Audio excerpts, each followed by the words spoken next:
and my fellow expeditionaries.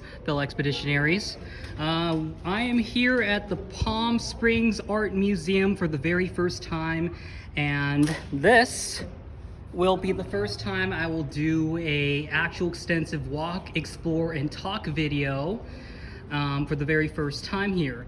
And today's topic, I want to talk about essentially breaking away from toxic situations and relationships and combining that with the context of starting your own journey, whether as a nomad, an expeditionary yourself, or whichever else. And the main things I'll be talking about are the main reasons as to why this kind of breakaway pattern at both the individual and collective level is happening, and some of the main things that have helped me get started in this journey that might help you. Now, disclaimer here, I'm not a life coach or a therapist or anything of that sort. I'm just putting in insights that have helped me so far. All right, so here we are. This is a bit of a better background to do this from, at least for the first part here. It's really nice. If you look and gaze into it deeply enough, you might feel like you'll fall into like a Matrix or Wonderland or something like that, or at least a sci-fi version of it. I really like this piece. But anyway, going back on topic here. So, the first main part I'll be talking about is why and how this is basically happening. How and why are people basically waking up to all the sort of toxic patterns and relationships in their life that they want to break out of more so than ever, and why people are going their own way. I think one of the main reasons is both individually and collectively, those unconscious desires to both be compassionate to ourselves and free our inner selves, as well as, of course, be good to our fellow person, has basically reemerged out after it's been beat down and suppressed for so many years. Because as of thus far, we've been raised in yes, I know, the line is so cliche, we've been raised in a society that constantly teaches that in order to get the best sort of position, the best prosperity, to live a quote-unquote happy life, you basically constantly learn for all the basic curriculum, always do what you're told, even from toxic people, and hang in there, be compassionate enough, do enough, and if you do all that, you'll succeed and you'll be happy. Now, of course, what with the pandemic that happened in the past since 2019, as well as the Great Resignation, or I like to call the Great Readjustment, so to speak, it really flipped that upside down and got people to really think, am I really willing to stick around with this throughout my entire life, working at a trashy job that barely gives any sort of benefits of good pay and good respect, to appease and quote-unquote help a toxic person in my life, to give them all my time and money and energy for nothing, while barely surviving myself? Do I want to keep this throughout the rest of my life? What do I really want?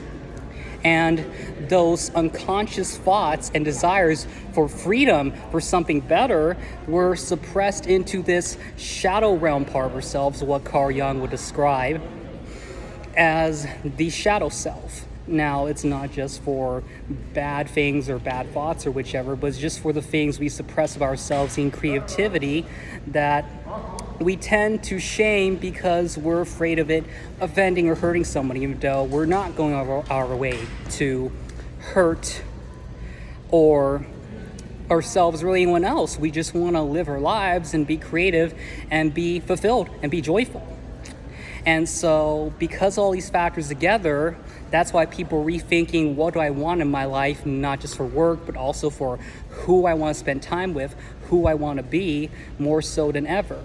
And I think it's inevitable, because it's all part of the human experience and who we are, pretty much. If it didn't happen in this particular time in 2019, for both reassessing what work is to us and the kind of relationships we want to surround ourselves with, it would have happened in the next year or the next 2 years. It would have inevitably happened, and maybe some other event could have occurred to drive that pressure to the edge.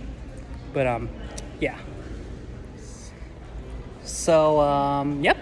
Now that I basically have talked over that, let's go take a little bit more of a walk here and we'll get right to the meat of everything. All right, going down the red carpet here. Nice little pool here. All these nice statues, and it's a very serene park-like area. It's a garden, but yeah. All right, this seems like a good place to kind of set up. So now that I've gone over kind of the philosophical, psychosocial aspect as to why this pattern of breakaway is happening more often, you might be wondering, okay, well, that sounds great and all. That sounds like it might impact the world to be a bit better, but I'm stuck here in this situation with this crappy job, this crappy toxic boss, or crappy toxic family member, or dynamic, or friend dynamic, or whichever. How do I basically get started? This seems almost impossible when you really think about it, because there's so much to do.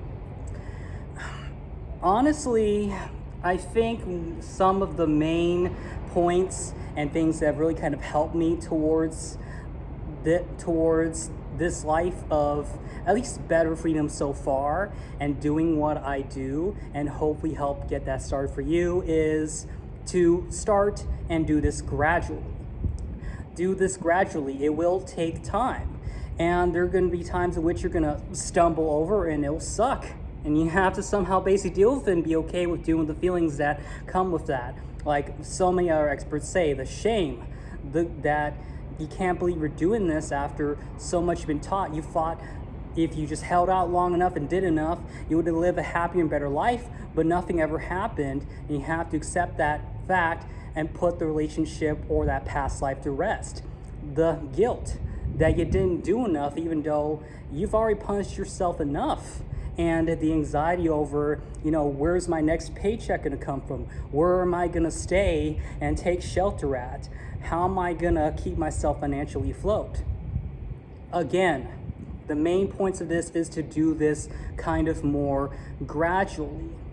If you look around at nature around you, whether it's in a desert area, a tundra area, an arboreal area that's kind of like the forests you see in national parks, nature in and of itself pretty much takes its good old-fashioned time, even over the course of months or years, to make all these beautiful things we see that make the world worth living for, this life worth living for, possible, all over the course of gradual changes over time. One common example, basically I like to see is, of course, basically the seasons. That's a common example and analogy.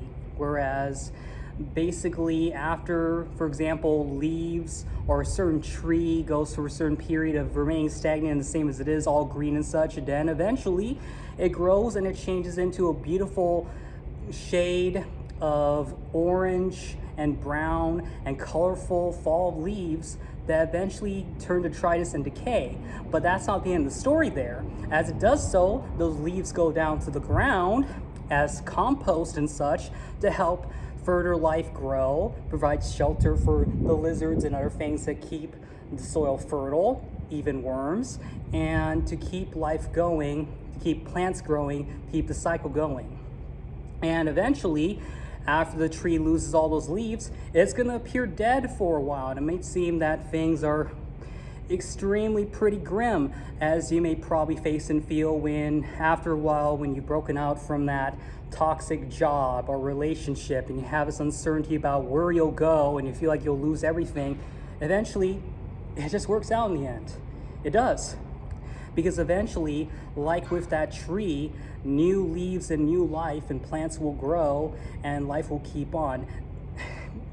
And it'll keep going on with those changes, just as with you, not worrying about what one toxic a-hole basically thinks or does. Life goes on. Ultimately, it is your choice to have to make that gradual change and make the first move. No one else can do it for you. And it could be something simple as, I don't know, like if you're gradually starting to break away from getting close to that toxic boss or family member, for instance, that I mentioned in the article. If they invite you to go out and do something with them, you can maybe go and contact and call and reconnect with that old friend or crush of yours back in school they haven't talked for a long while and hang out with them. And maybe say an excuse like saying, hey, yeah, that's great and all, but this emergency or this thing came up and I have to go. And, go with them to go to somewhere very nice, like here or some other place, and explore a bit. Just relax and wander for the sake of wandering, and you'll be surprised with all the kinds of beauty you'll face even when at your lowest point. In fact, I remember this one story where I essentially really screwed up at a stay with a host, and it was something that I was not particularly proud of. And I was at my lowest point and saying, should I really go back to that toxic family member with my tail between my legs, or am I going to have to sleep on the streets? What am I going to basically do?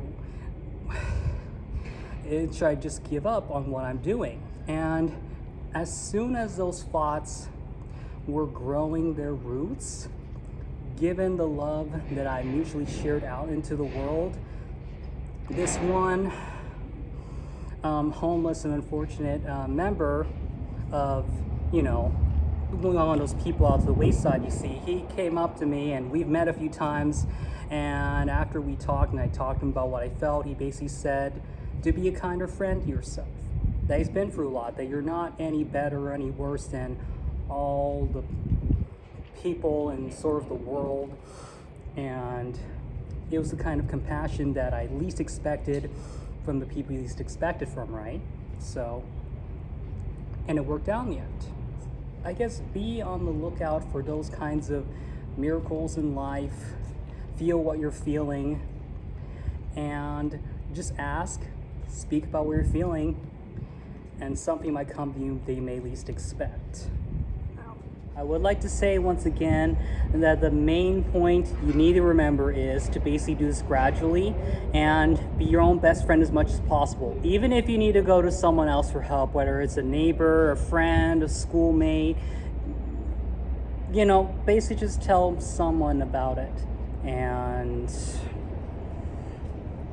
do this more gradually, whether it's maybe during a heated argument, instead of, constantly circularly engaging in said argument with said toxic toddler in an adult body, maybe just don't continue and turn away and go outside and explore somewhere out in a part of town you've probably never seen. You might come across a lot of people that are a lot more decent and trying to survive out there like you are, more so than the propaganda they feed you every single day.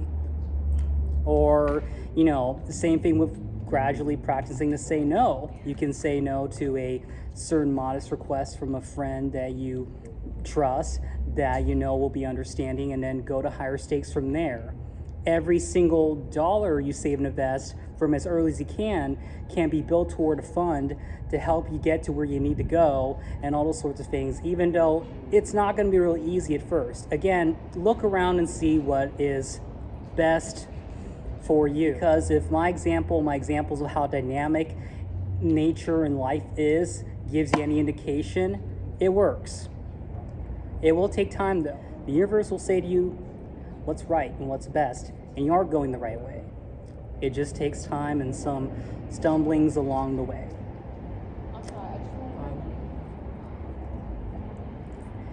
And again, if you need more affirmations to keep going with this, you can keep watching this video over and over many times as you need to. You can do self-affirmations.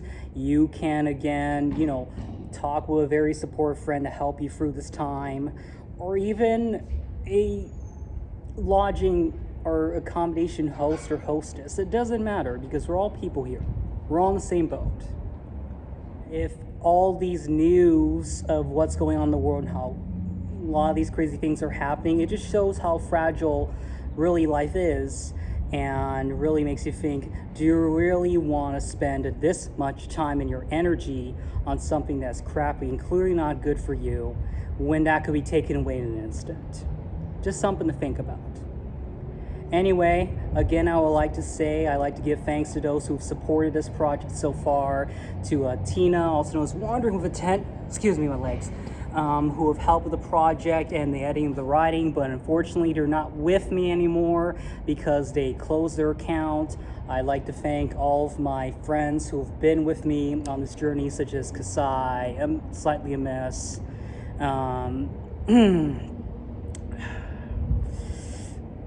you know, Big Intellect, also known as Ryan, Leela and Joe, my neighbors back home, Linda, one of my past Airbnb hosts, who is also one of my good friends now, and my dad, all my friends, and just the universe in general, and everybody. Again, it's listed in the credits in the article below, and I hope y'all take care of yourselves. Expeditionaries, bye now.